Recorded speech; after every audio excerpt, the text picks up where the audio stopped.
दोसर आवाज सुनी गोइनी घबराई।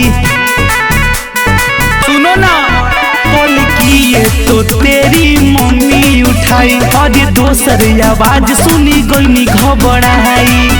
की करे में आप माए से जाओ डराइला। जीजा के भाई हवे माई से कह के तोरा से यार मत जाइला। जीजा के भाई हवे माई से कह के तोरा से यार मत जाइला। ऐसा बात है? हाँ जी।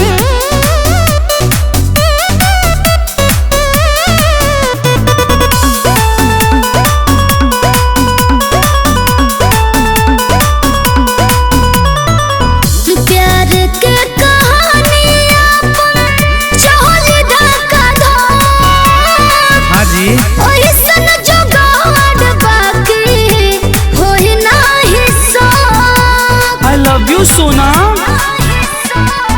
केहू जानी त बोल का करबू हो, अपन घर भके कैसे संभरबू हो। मजा तो हमरो पहिले बा, जब टेंशन होला तो समझाइला। जीजा के भाई हमें माई से कह के तोरा से यार मत जाइला। बात पगली। जीजा के भाई हमें माई से कह के तोरा से यार मत जाइला। अरे वाह, बहुत इंटेलिजेंट हो।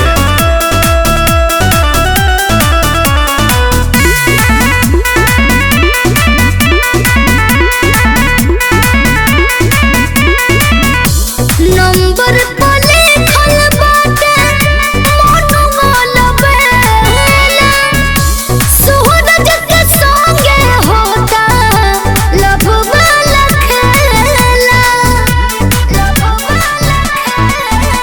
ये धन धन बाड़ू तू हमरा खाती, तोहरे के बनाई बापन जीवन साथी। झूठ नहीं बोली बतिया सचो बताइला। जीजा के भाई हवे माई से कह के तोरा से यार मत जाइला। जीजा के भाई